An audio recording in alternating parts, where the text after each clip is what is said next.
Bonjour Aldo, je suis ravi, mon cher Aldo, Aldostérone, qu'on ne présente plus, de te recevoir sur ma chaîne parce que l'actualité est dense et évidemment, on va commencer par l'élection de Donald Trump et la cascade de conséquences possibles, de réactions, peut-être même d'espoir et de pièges. On parlera aussi de l'Union européenne, bien sûr. Et puis, je crois que tu sors un nouveau livre. Tu peux nous le montrer déjà à l'écran, puis on va en parler tout à l'heure. Il s'appelle L'escrologie, hein. Bonjour Florian, bonjour, merci de m'inviter sur ton canal, c'est toujours un plaisir d'être ici. Voici la couverture du dernier livre, Escrologie. C'est le livre qui explique comment l'écologie politique est en train de détruire les fondations civilisationnelles de l'Europe en général, de la France en particulier. D'accord, on va en parler dans un instant. C'est absolument passionnant comme sujet et très, très important. Alors, d'abord, eh ben, écoute, est-ce que tu as été surpris, mon cher Aldo? Je rappelle que tu es là près de Londres, en Angleterre. On va en parler d'ailleurs un petit peu de la réaction au Royaume-Uni. Est-ce que tu as été surpris par l'élection, et en plus l'élection assez triomphale de Donald Trump la semaine dernière? Oui, j'ai été absolument surpris et on se rappelle que je disais que mon pronostic c'était qu'il va pas passer, non pas parce qu'il n'est pas populaire, mais il ne va pas passer pour les mêmes raisons qu'il n'est pas passé face à Biden. D'ailleurs, j'ai regardé hier sur X, il y a des gens qui commencent à analyser les chiffres de la dernière élection en les comparant à celle-ci parce que maintenant on a de quoi comparer et de plus en plus d'anomalies mathématiques sont en train de surgir qui mettent une drôle de lumière sur l'élection, pas celle-ci, mais celle d'avant. Donc on a l'impression que c'est en train de se confirmer quand même que la dernière fois, le Deep State a joué un rôle très important dans l'élection de Biden. Oui, manifestement, j'ai vu aussi les mêmes anomalies qui sont en train, ça va être très intéressant de regarder dans le détail. Alors là, tu penses que, qu'est-ce qui s'est passé? L'équipe Trump était mieux préparée. C'est vrai qu'on savait qu'ils étaient bien mieux préparés face aux tentatives. Ils avaient préparé les coups, y compris avec les gouverneurs, alors qu'ils avaient été peut-être un petit peu surpris en 2020, pris par surprise. Ou alors, c'est aussi parce que l'avance était telle, parce que manifestement, il a gagné avec énormément d'avance, ils ont peut-être tenté, mais que c'était de toute façon insuffisant. C'est ce que me disent mes amis des États-Unis. Quand je parle à des amis américains, ils me disent une expression too big to rig. Ça Ouais. signifie c'était trop grand pour être falsifié. Parce que leur système permet toujours de travailler un petit peu sur grappiller un petit pourcent par là, 1,5% par là, que ça se voit pas. Mais sauf que comment c'était parti, la seule manière réellement de trafiquer un type d'élection pareil, c'est d'avoir plus d'électeurs que de population américaine. Ça serait vu au bout d'un moment. Ça serait Ouais, vraiment vu, ouais. ça aurait été impossible. Donc, je pense que Trump les a pris il y a une, Trump n'aurait pas pu gagner par 50 et demi, 49 et demi. Hein. C'est pas possible. Il a gagné et c'est la seule manière pour lui, c'était d'aller à fond. Il y a aussi, on a constaté, alors c'est encore une anomalie statistique sur laquelle je travaille, que les États où on ne demande pas de pièce d'identité pour voter Ouais.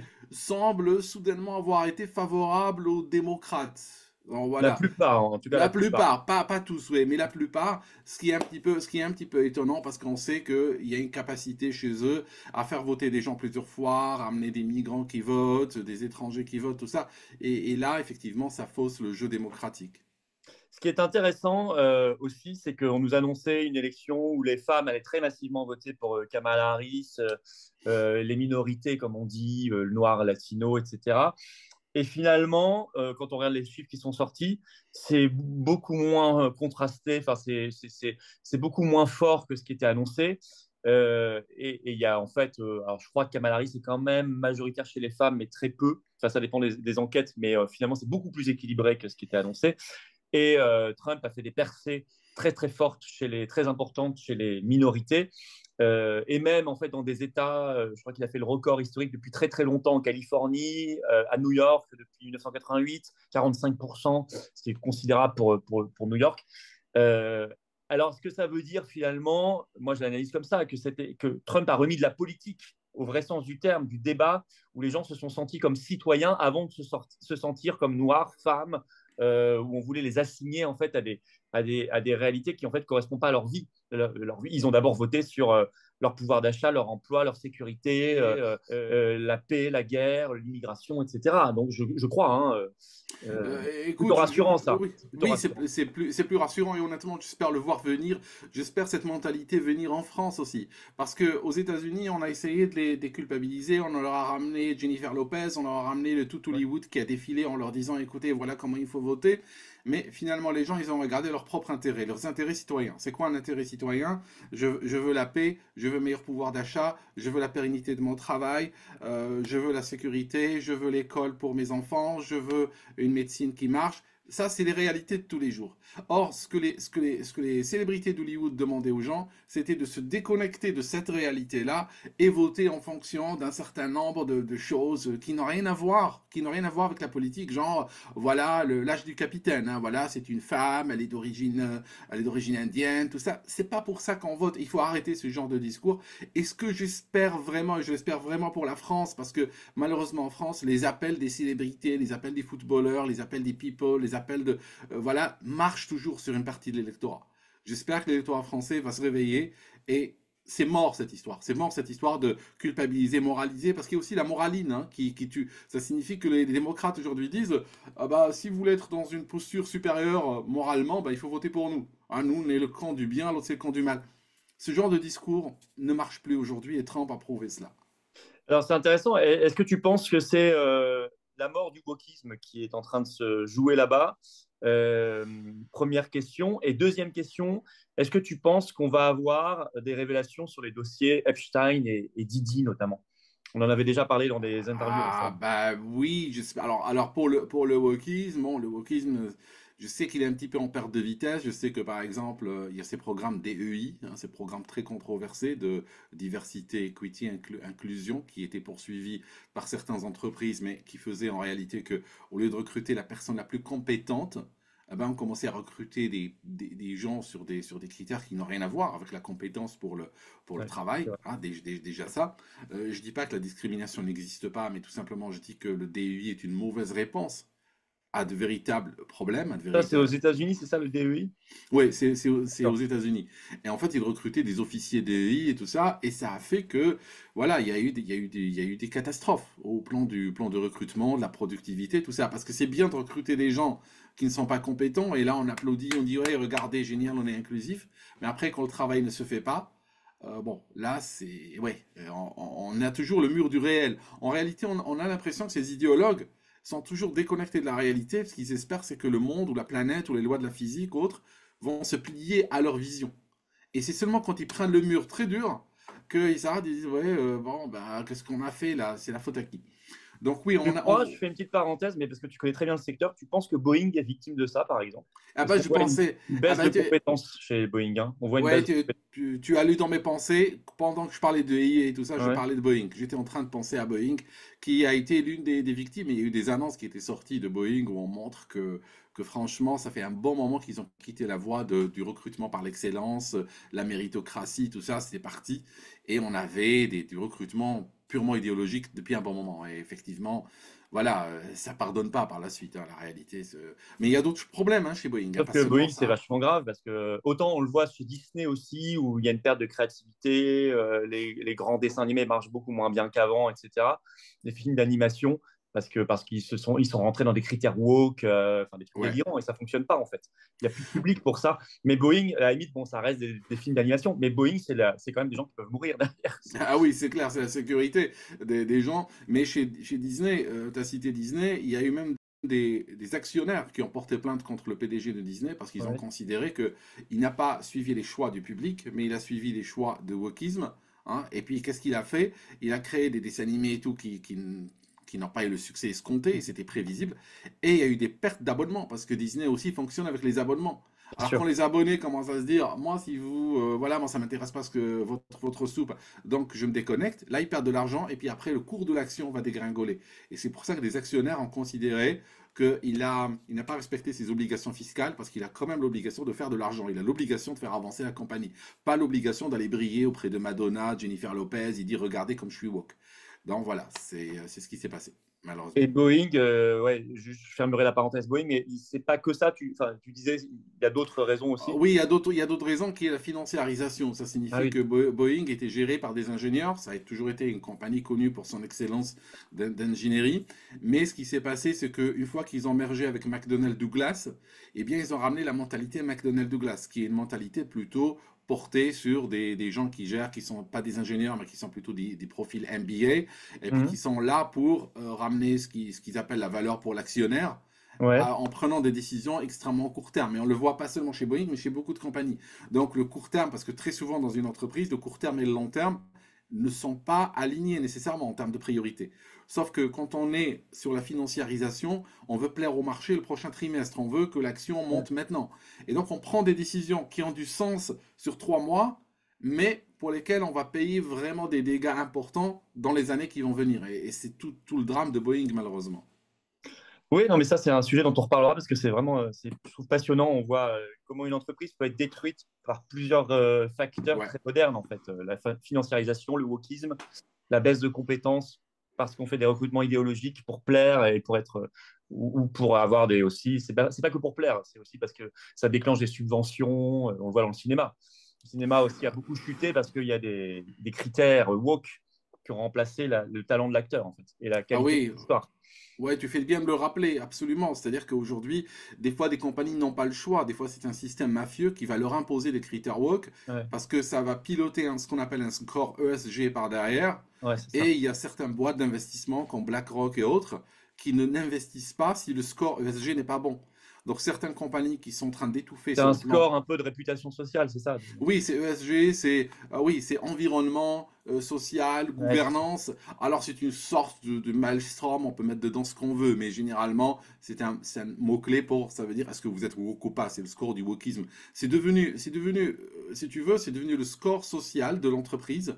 Si C'est on va ça. comparer par exemple au score social du citoyen chinois. Donc C'est c'est ça. ce score-là qui définit si la compagnie reçoit du cash ou pas. Donc on peut avoir un patron de boîte qui n'est pas woke nécessairement mais qui va se dire, qui va recruter un cabinet de consulting, il va dire, écoute, aidez-nous à augmenter notre score ESG parce que là, sinon, on va fermer. Et là, ils vont partir dans une logique woke, faire de la publicité woke. On se rappelle par exemple de la bière Coors, ouais, qui a dégringolé parce qu'ils sont partis dans des publicités woke très agressives, alors que ce n'était pas leur cœur de cible. Hein. Les gens qui consommaient ça n'étaient pas dans cette cœur de cible-là. Et puis, voilà, ils ont perdu beaucoup de parts de marché, mais en même temps, ils ont augmenté leur score woke. Donc, quelque part, ils vont peut-être recevoir des investissements liés à ça. Mais c'est aberrant la société l'économie qui marche sur des critères idéologiques parce qu'elle finit au mur. Hein. On a vu avec l'URSS. Ça finit en destruction totale. Absolument, Ouais. absolument. Tu repenses qu'avec Trump, tout ça, ça va, je dis pas que ça va être fini demain matin, mais ça va se déconstruire.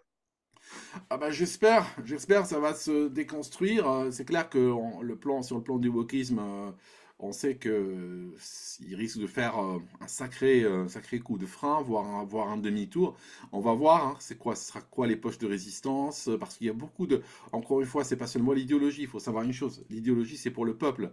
Les gens qui tirent les ficelles derrière sont pas nécessairement des idéologues, hein, c'est des financiers à la base.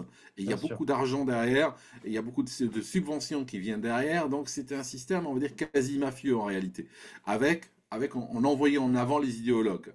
C'est comme les histoires du climat, on envoie les idéologues bloquer les routes, hurler devant les aéroports et tout, mais la réalité, ceux qui sont derrière, c'est quand Jeter de même la soupe sur la voilà, Joconde. jeter de la soupe sur la Joconde, saccager les musées, tout ça, alors qu'en réalité, ceux qui sont derrière, c'est les forces de l'argent, c'est des gens qui brassent des trilliards et puis qui veulent leur part, c'est tout. Mais ça, c'est très intéressant parce que je vais revenir sur Epstein et Didi parce qu'on n'en a pas encore parlé, mais Oui, voilà. ça veut dire quand même, ce qu'on doit analyser, c'est que quand on dit la victoire de Trump, c'est une victoire face à l'oligarchie, certains disent oui, mais il avait Musk, l'homme le plus riche du monde, avec lui, et d'autres personnes riches, lui-même est milliardaire. Bon, qu'est-ce que vous racontez?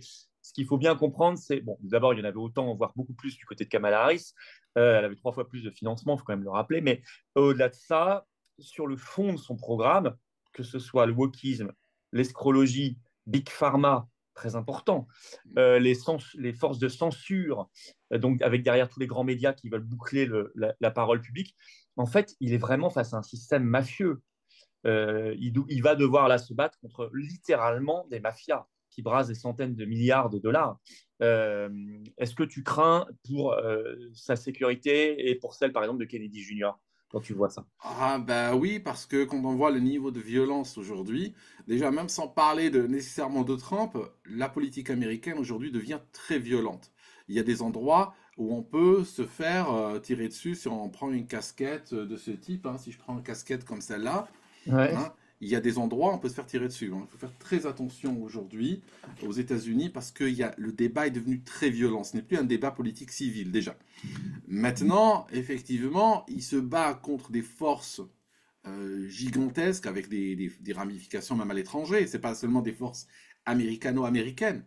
C'est aussi des intérêts qui partent vers la Chine, c'est des intérêts qui partent à l'étranger, voire même des intérêts apatrides. Parce que les forces de l'argent aujourd'hui, elles n'ont pas de fidélité à un pays. Hein, c'est pas, elles voient le monde, et d'ailleurs c'est ce qu'on voit avec le globalisme, elles voient pas le monde nécessairement comme étant formé de nations. Les nations doivent mourir, doivent être détruites, et comme ça on a juste un monde qui est ouvert, mais pas ouvert à des gens comme nous, mais ouvert plutôt au capital. Donc, Trump s'attaque à ça face à face. Je veux dire, Kennedy est mort pour beaucoup moins que ça. Hein. Donc, effectivement, il a déjà eu deux, trois tentatives d'assassinat. Ouais, Maintenant, trois, ouais. trois. Donc maintenant, il semble être protégé, mais bon, voilà, protégé jusqu'à quand? Donc c'est vrai que c'est quelque chose qui reste sur la table. Et d'ailleurs, jusqu'au 20 janvier, je croise les doigts et je continuerai à les croiser même après le 20 janvier en réalité. Ouais, tu penses qu'il y a une fenêtre particulière là, jusqu'à l'investiture qui est de fragilité? Alors, c'est une fenêtre de fragilité à deux titres. C'est une fenêtre de fragilité pour lui, mais c'est une fenêtre aussi de pourrissement. Ça signifie ceux qui avaient des plans et qui pensaient qui étaient tranquilles, qui disaient ouais, t'inquiète, Kamala va passer, on va continuer comme avant. Aujourd'hui, réalisent qu'il y a un changement d'administration à Washington qui va venir le 20.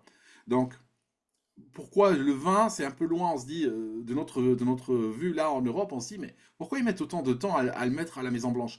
Mais parce qu'il faut savoir qu'aux États-Unis, c'est pas Trump qui a été élu directement, mais c'est des grands électeurs qui vont voter pour lui. Donc c'est un système un peu compliqué. C'est pas un suffrage direct. Donc on va voter d'abord pour des grands électeurs, hein, et qui eux vont voter pour le président.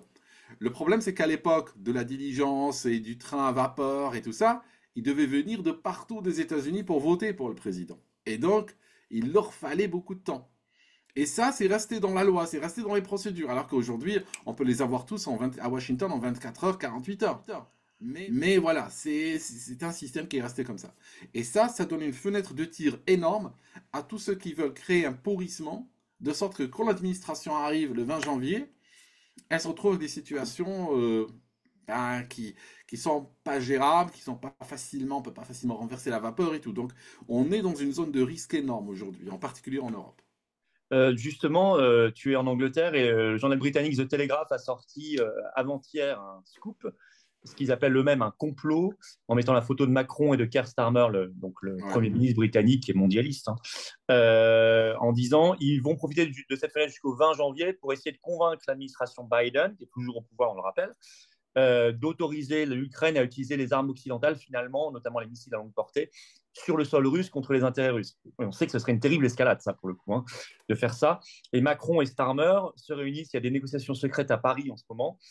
C'est pas que Macron et Starmer, c'est leurs diplomates, enfin bon, pour forcer l'administration, enfin forcer, en tout cas faire pression sur l'administration Biden en disant vous n'avez plus rien à perdre, faites-le pour mettre Trump dans une situation compliquée ensuite et créer de l'irréversibilité.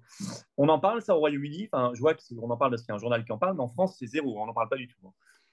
Oui, en France, je sais que les médias sont plus contrôlés qu'ici. Ici, on a encore un peu de médias libres, hein, parce que les médias ne sont pas nécessairement achetés par l'État, parce qu'il faut savoir que si on regarde les chiffres, c'est des milliards qui ont été distribués par Macron aux médias français. Donc, de facto, il les a achetés. Et de facto, s'ils veulent continuer à recevoir leurs subventions, il va falloir qu'ils marchent droit. Maintenant, ce qu'on est en train de voir, c'est que, moi j'ai envie de revenir rapidement un peu en arrière, c'est que notre monde aujourd'hui tient par la dissuasion nucléaire. Or, la dissuasion nucléaire se base sur une chose, elle se base sur des adversaires qui ont tous envie de vivre. C'est pas des adversaires qui ont envie juste d'en finir. Or, le problème aujourd'hui, c'est que ce souffle de vie, on ne le retrouve pas vraiment chez l'administration Macron, par exemple. De sorte que ils veulent jouer le pourrissement en Europe, sachant que la France sera en première loge pour morfler de ce pourrissement. Elle a déjà morflé, elle le paye déjà très cher. Toute l'inflation que nous voyons, par exemple, autour de nous, c'est une inflation parce que le coût énergétique, la part énergétique de chaque produit que nous consommons aujourd'hui, eh ben, elle est plus élevée parce que nous devons, par exemple, au lieu d'acheter le gaz ou d'autres types d'hydrocarbures à la Russie, ah ben aujourd'hui on les achète à la Russie par le biais de l'Inde. Ça signifie qu'on paye des mafias indiennes, on leur donne de l'argent hein, pour qu'elles nous halalisent littéralement le gaz russe ou autre, et puis qu'on le ramène et on consomme ici. Donc on est en train de payer dans chaque produit, on est en train d'enrichir des gens, on est en train d'enrichir des personnes qui vont s'acheter des palaces, des yachts, tout ça, juste parce que nous sommes des peuples aujourd'hui qui sont gérés par des gens qui ne veillent pas à nos intérêts. Donc Macron, lui, ce qu'il souhaite, c'est plus de pourrissement, forcément. Voilà, il faut permettre au machin là de l'Ukraine, à Zelensky, il faut lui permettre d'envoyer des missiles à l'intérieur de la Russie, comme ça, si jamais un missile, surtout de fabrication française, par exemple, avec un gros Made in France dessus, tombe sur un bâtiment locatif près de Moscou ou autre, que ça crée une situation d'escalade et que la France morflerait en retour. Mais c'est ce qu'il veut Macron. Il veut que la France morfle. Parce qu'on sait que depuis toujours, il est dans l'anti-France. On sait que lui, dans son, il y a une attitude qu'on remarque souvent chez, je parle pas spécialement de lui, mais qu'on remarque chez les laquais ou les serviteurs, c'est que souvent ils sont plus zélés que le maître. Ça Ouais. signifie que, à la base, cette guerre est une guerre entre les États-Unis et la Russie. On a vu le même système au Vietnam, on a vu le même système en Afghanistan, on l'a vu dans. Ils font cette guerre-là depuis des décennies. C'est pas prêt de se terminer. Aujourd'hui, ils le font par proxy et par l'intervention de l'Europe. Mais l'Europe aujourd'hui dépasse les néoconservateurs américains, dépasse le complexe militaire industriel américain. Parce que ce complexe-là, ok, il veut créer l'escalade à l'armement, parce que hein, on achète. D'ailleurs, les Européens achètent les armes chez qui? Ils les achètent aux États-Unis. La Pologne a acheté les armes chez qui? Bien sûr. La Pologne a reçu des milliards de l'Europe pour construire des autoroutes, des pôles commerciaux, tout Ah ça. oui, elle n'achète pas à la France, oui. Ah non, on n'achète pas des avions à la France, elle les achète aux États-Unis et elle prend des prêts aux États-Unis. Ça signifie non seulement elle va leur payer L'Allemagne aussi, d'ailleurs. oui, et l'Allemagne aussi. Donc on voit que la solidarité dite européenne n'existe pas. C'est à l'heure complet. Et aujourd'hui, Macron veut créer encore plus d'escalade, sachant que ce n'est pas les États-Unis qui vont payer cette escalade-là, c'est en Europe qu'on va la payer, avec plus de misère, avec plus de déclassement, avec plus de risques aussi, de risques de guerre chaude, tout simplement. Euh, les États-Unis sont préservés, ils ont l'océan, puis eux, ils sauront toujours, la dernière minute, tirer leur épingle du jeu et laisser la France en avant dans cette histoire. Mais alors justement, donc on voit que Keir Starmer aussi, le Premier ministre britannique, est très à la pointe là-dessus. Comment ça a été accueilli là, tu peux nous faire rapidement un petit panorama de comment a été accueillie la victoire de Trump au Royaume-Uni? Parce que tu as Keir Starmer, mais tu as aussi Farage du Royaume-Uni, dont Oui, on est très proche de Trump. Tu vois, ça a été oui, accueilli ouais. par les gens, tu vois, par les gens. Ah bah les gens ici ont très peur de parler parce qu'on est au Royaume-Uni. Je sais qu'il y a beaucoup de gens qui supportent Trump, hein, qui sont très contents que Trump soit passé, mais on va très rarement les voir célébrer parce qu'effectivement on a cette omerta, on a cette autocensure. Hein. D'ailleurs moi-même je suis le premier coupable. Autant je supporte Trump, autant je fais très gaffe en société de ne pas trop en parler parce que j'ai écrit par exemple un article sur LinkedIn, mais mon article sur LinkedIn était neutre en disant écoutez les gars, vous êtes dans des bureaux. N'allez pas vous chamailler pour Trump ou pour Biden, ça vaut pas la peine dans un bureau de venir insulter les collègues ou autres. Mais en réalité, c'est vrai que c'est très difficile de savoir ce que pense l'homme de la rue. Et je sais qu'au Royaume-Uni, on a voté, on avait Farage, effectivement, mais on a voté pour Starmer. Starmer, c'est la gauche caviar, c'est la gauche travailliste, qui a depuis très longtemps, d'ailleurs, je ne sais même plus pourquoi on continue de l'appeler la gauche, qui est un mondialiste pur. D'ailleurs, le premier, quand il a pris ses fonctions, il est parti tout de suite, il a visité 2 pays tout de suite. Il est parti aux États-Unis chez Biden, prendre un petit peu les derniers ordres et faire allégeance, et il est parti en Ukraine. Voilà, dire que Claire, on continue à fournir les armes, et il a promis des milliards de manière indéterminée. Il a dit, chaque année, on va donner X milliards à l'Ukraine, quoi qu'il arrive, quoi qu'il en coûte. Et il faut aussi rappeler, Florian, que à l'époque où les Russes et les Ukrainiens étaient sur le point de signer un accord de paix à Ankara, en Turquie, eh bien, c'est notre Premier ministre, Boris Johnson, qui a Ouais, pris un avion qui est arrivé en urgence ouais, pour bloquer ça. On a plus d'1 million de morts depuis, et ces gens, je ne sais pas comment ils peuvent se voir dans une glace, comment ils peuvent dormir, ouais, en allant bloquer un accord de paix, en avril et 2022, ouais. voilà, en avril 2022, et Avec l'OTAN, continuer, tout ça. voilà, continuer une boucherie qui va de toute façon s'arrêter un jour, on aurait pu l'arrêter à l'époque, trouver un accord.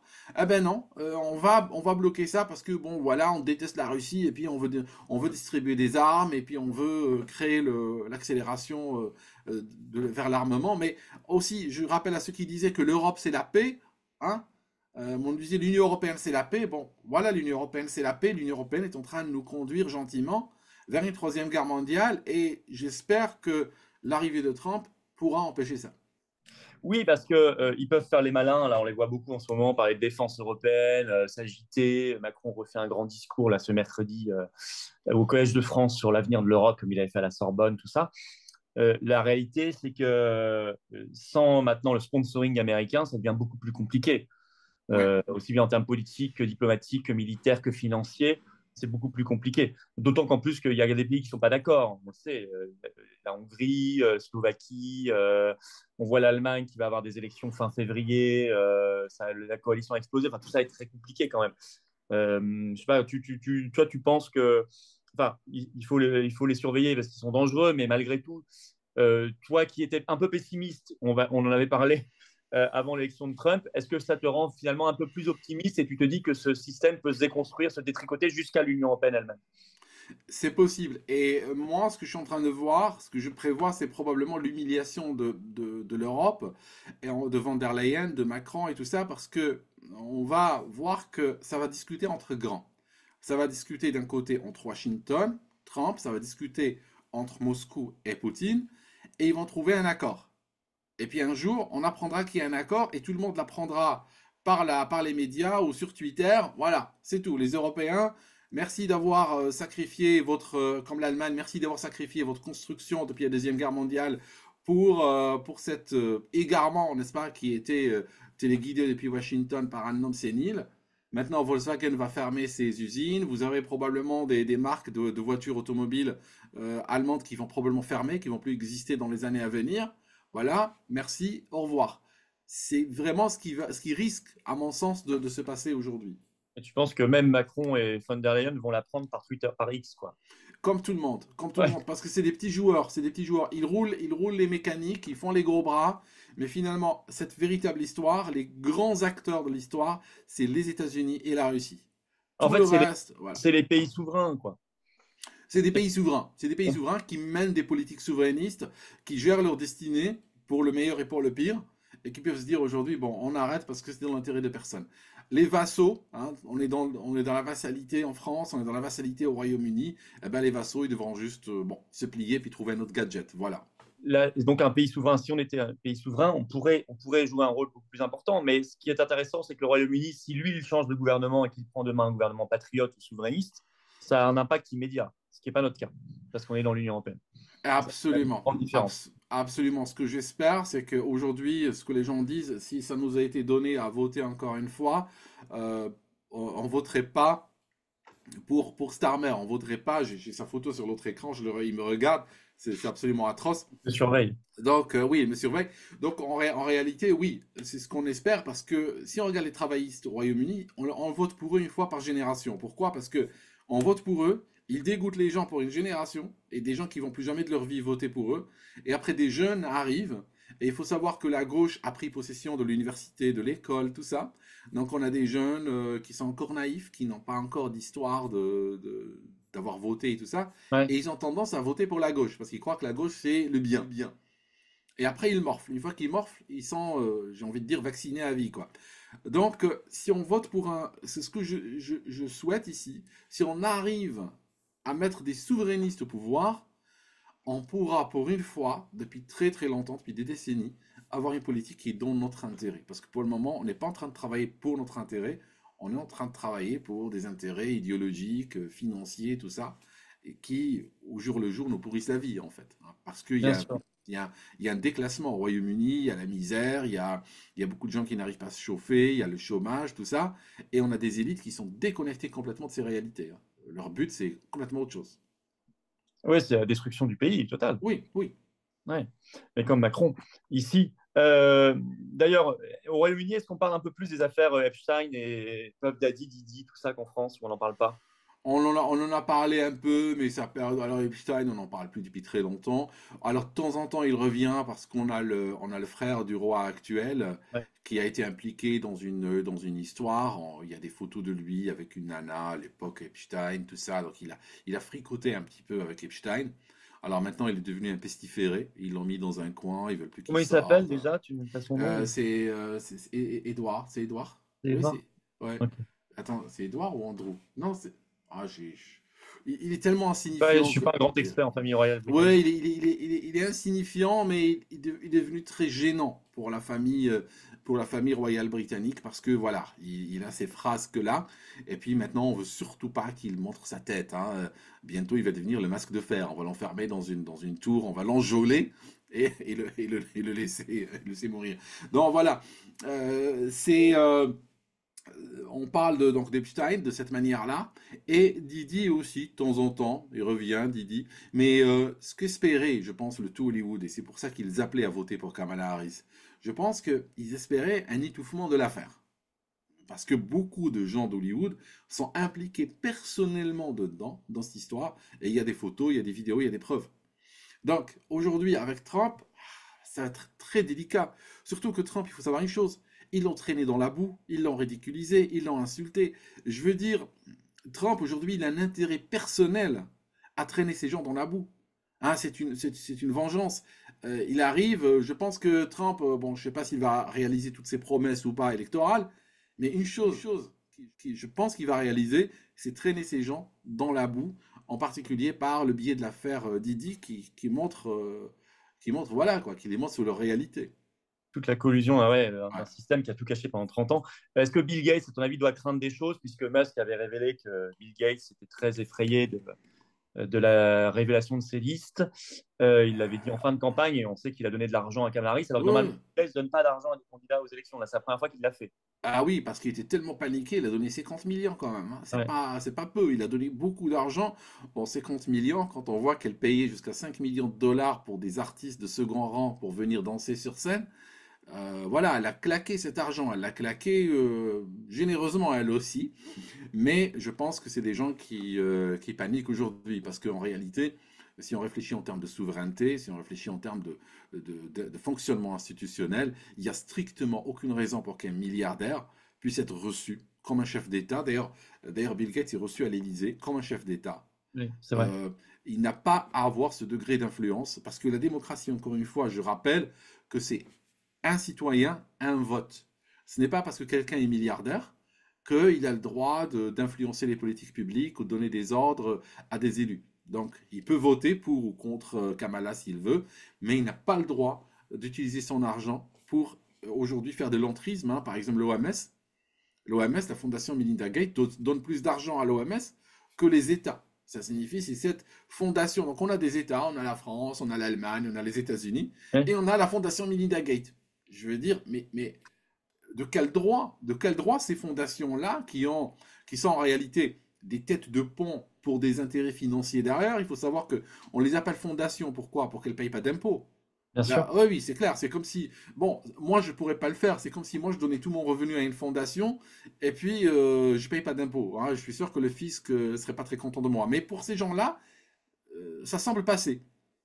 Et donc, ils sont les têtes de pont d'intérêts financiers qui les utilisent, qui s'en servent. Et ça ne doit pas exister. Et on se rappelle que la dernière fois, Trump avait quitté l'OMS, avait coupé les subventions Ouais. à l'OMS.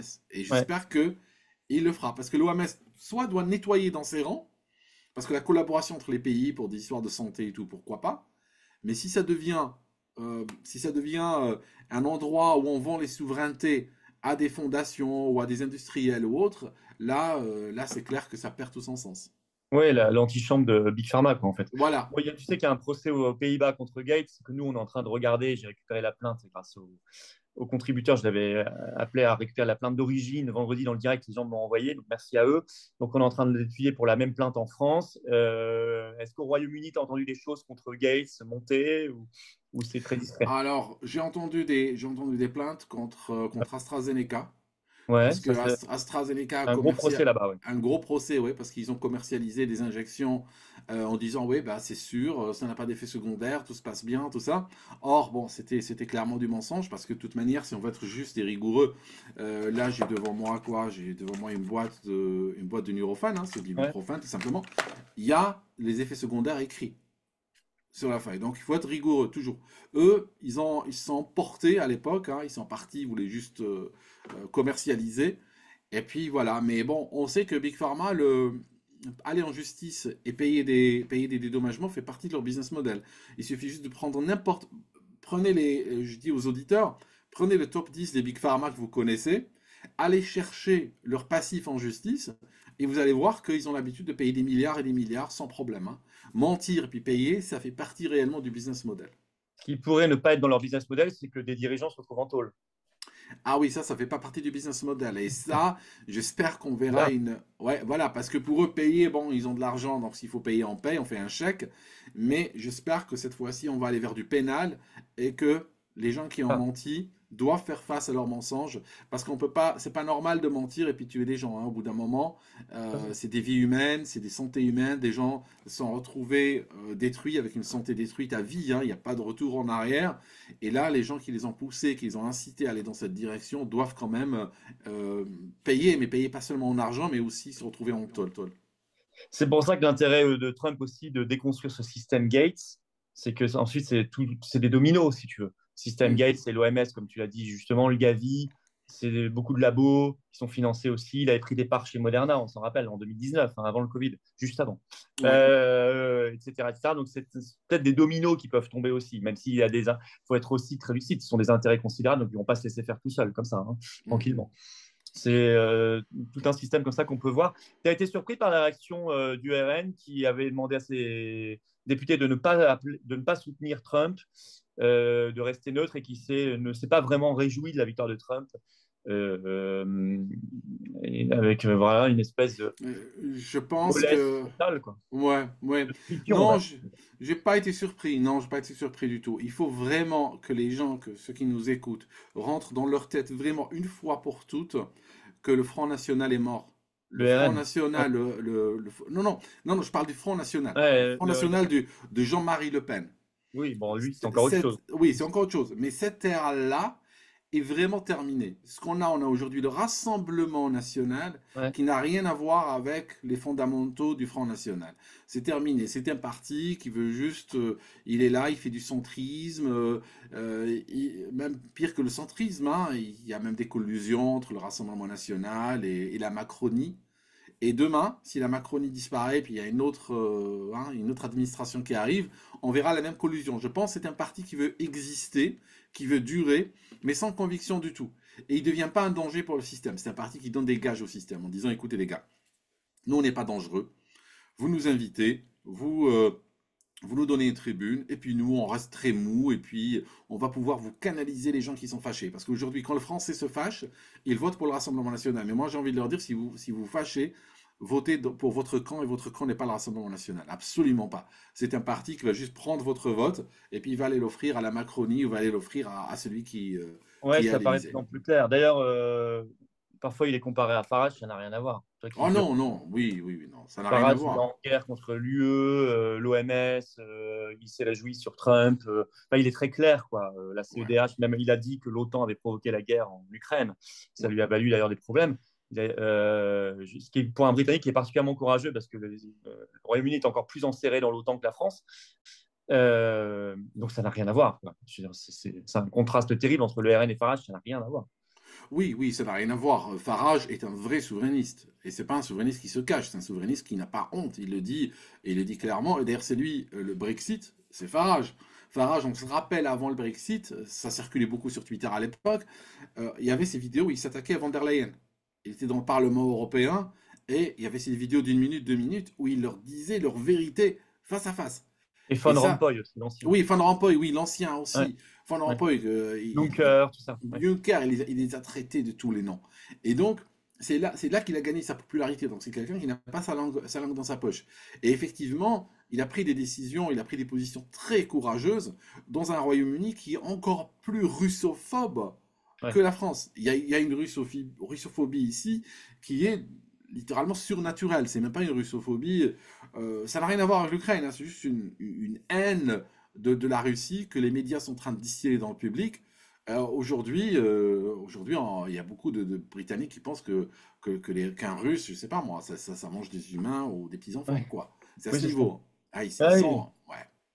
Non, non, mais c'est pour ça que c'était particulièrement, et c'est particulièrement courageux de sa part, et c'est particulièrement lâche de la part du RN de ne pas mener le combat aujourd'hui, mais tu as expliqué parfaitement les raisons. On va finir sur ton livre, l'escrologie. Alors, c'est un terme qui nous parle bien parce qu'on l'utilise aussi. C'est quoi l'escrologie, mon cher Aldo? Alors, l'escrologie, c'est l'utilisation de l'écologie. L'écologie, en réalité, si on, Peut-être si le on- remontrer, ton livre, oui, pour bien le. sûr. Ouais, Si on regarde le terme, ouais, voilà. si on regarde l'écologie, Ouais, l'écologie fondamentalement, ce livre, on peut le trouver sur Amazon en version Kindle ou papier. L'écologie à la base, c'est bien fondamentalement. Moi, j'ai rien contre l'écologie. bien sûr. Bah, c'est comme j'ai rien contre l'islam, mais j'ai contre l'islam politique. C'est toujours Mhm. pareil, quand on transforme quelque chose en politique. Et l'écologie politique aujourd'hui, c'est quoi? C'est une doctrine ou une idéologique qui est en train de faire le lit de la grande finance au détriment des gens. Donc on vous fait peur, on vous effraie, le climat, on vous effraie, on vous propose des fausses solutions. Donc la fausse solution, j'en parle, c'est la pompe à chaleur, la fausse solution, c'est le panneau solaire, tout ça. Hein, nous, au Royaume-Uni, il fait gris toute l'année, on nous a vendu des panneaux solaires, n'est-ce pas? Et des gens ont installé des panneaux solaires sans endettés. Et quand on regarde derrière, qu'est-ce qu'on va trouver? On va trouver des banques, hein, forcément. On va trouver des banques, on va trouver des arnaqueurs. Et d'ailleurs, l'arnaque a pris une telle proportion que, par exemple, en France, vous savez, il est interdit de téléphoner pour démarcher les gens pour des panneaux solaires ou des pompes ou de l'isolation thermique ou autre. Et Ouais. pourquoi? Pourquoi c'est interdit? Ah bah c'est interdit parce que il y a eu que des arnaqueurs et des escrocs qui ont pris en charge ce secteur. Alors, on le voit donc au niveau du particulier et de l'individu, mais dans le livre, je vais plus loin encore. Par exemple, peu de gens savent que s'il est en train de couler Volkswagen aujourd'hui, c'est parce que des décisions idéologiques ont été prises par l'Union européenne pour interdire les voitures en 2035. Ouais. Et c'est ça. Oui, Moteur voilà. thermique. Mais c'est d'une, oui, on se comprend. Oui, ils ont dit vous pouvez fabriquer des voitures électriques. Sauf que la Chine maîtrise les voitures électriques, pas l'Europe. L'Europe a des générations et des générations de savoir-faire pour construire des voitures thermiques, qui sont beaucoup plus difficiles à fabriquer que des voitures électriques. La voiture électrique n'a pas beaucoup de pièces. C'est beaucoup plus simple à fabriquer. D'ailleurs, on a même Xiaomi, qui est un fabricant de téléphones portables, qui fabrique aujourd'hui des voitures électriques. Hein, parce que Mhm. c'est très simple. C'est comme un gros téléphone portable à 4 euros. Batterie, des petits moteurs et c'est parti. La voiture thermique, ceux qui sont les plus forts dedans, c'est les Européens. Sauf que les Européens ont décidé de sacrifier cette industrie-là. Et aujourd'hui, on voit Stellantis, on voit Volkswagen qui sont en train de mourir à petit feu. Et ils vont avoir une accélération. Ils n'arrivent même plus à vendre leurs usines. Il y a des usines vides qui n'arrivent même pas à vendre parce que personne ne veut construire de voitures en Europe. Hein, c'est terminé. C'est un peu comme si vous voulez. C'est comme si En le plus, ça parti. nous rend dépendants des terres rares en Chine. Ben oui, ben oui. Alors je parle des terres rares et du coût réel écologique des terres rares qui viennent de, qui viennent de Chine, qui viennent de Laos et tout ça, et qui sont gérées souvent par des mafias chinoises hein, qui payent en cash, qui ont des hommes armés qui protègent les chantiers de production, des chantiers de production qui n'ont même pas d'existence officielle sur le papier. Ouais. Donc c'est un système mafieux, encore une fois, tu l'as dit, c'est un système mafieux, mais qui se présente sous une façade bienveillante. Voilà, je suis là pour te sauver, je suis là pour te protéger et tout ça. Mais dès qu'on gratte sous la surface, on trouve les mêmes. On trouve les mafias, on trouve les jets privés, on trouve les banques, la grande finance, des forces globalistes. Et c'est toujours la même histoire. Et là, je le dénonce. Et je pense que c'est un livre qui va choquer plus d'un parce qu'il y a des réalités que je cite là-dedans. Comme par exemple, un truc absolument incroyable. Volkswagen paye l'État chinois pour avoir le droit de vendre ses voitures en Europe. Donc Ah, Volkswagen, entreprise européenne, pour vendre des voitures en Europe, y compris en Allemagne, doit payer une taxe libératoire à l'État chinois. Je vais dire, c'est complètement ahurissant, mais voilà.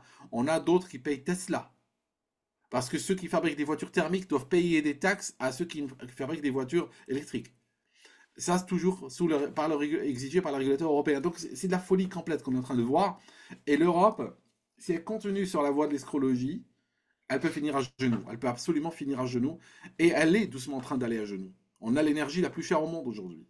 bien sûr. Personne ne Et paye l'énergie aussi chère que nous. j'imagine que tu donnes plein d'exemples très concrets dans ton livre, comme tu viens d'en donner. Après l'enquête que tu as menée, au même moment, l'Union européenne, on le rappelle, va signer l'accord Mercosur, qui lui est ultra polluant, et qui lui va mettre dans nos assiettes des trucs qui sont interdits ici, fait traverser les produits sur des milliers de kilomètres, donc ça pollue les eaux, les mers, les océans, la terre, l'air, tout. et l'alimentation, enfin, c'est une catastrophe, quoi. Voilà. Et Et qui c'est coûtera quelque chose, qui coûtera des emplois, bien Florian, sûr, en France, forcément. Parce que comment un Français qui paye toutes les taxes, les charges sociales, machin, va devoir lutter contre des gens qui travaillent dans des conditions proches de l'esclavagisme à bien sûr. l'étranger? C'est pas possible. Oui, j'avais noté, je sais plus où je l'ai noté, mais sur ce qu'autorise le, le traité Mercosur dans l'agriculture, des produits chimiques 3 à 5 fois plus en proportion que ce qui est autorisé pour notre agriculture. Tu vois. Et donc Ouais. cela, il y aurait un vrai sujet environnemental et écologique, mais Et, cela, l'Union européenne fonce, donc toujours contre nos intérêts, et à côté, elle fonce sur la fausse écologie, l'escrologie, aussi contre nos intérêts. Donc c'est un projet littéralement, c'est pas de l'incompétence, c'est un projet de destruction voulue. oui, c'est destruction voulue et c'est aussi servir toujours les forces de l'argent, C'est toujours ça. les mêmes. Ça signifie, c'est de l'hypocrisie, c'est le mot avec un grand H, hypocrisie.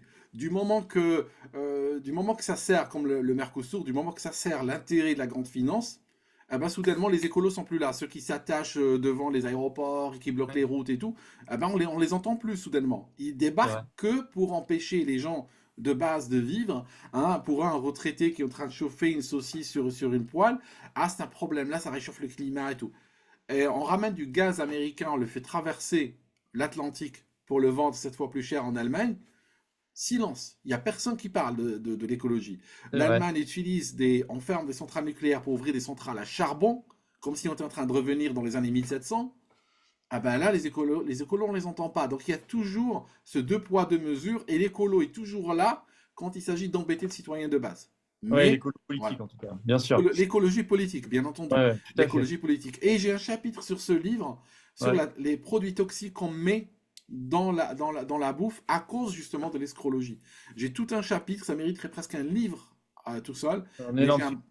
j'ai un bon chapitre sur tous les toxiques qu'on trouve dans l'alimentation à cause de ça. Bah, tu vois, ça boucle avec notre début parce que ça, c'est un des très grands combats de Kennedy Junior. Robert Kennedy Junior, depuis le début.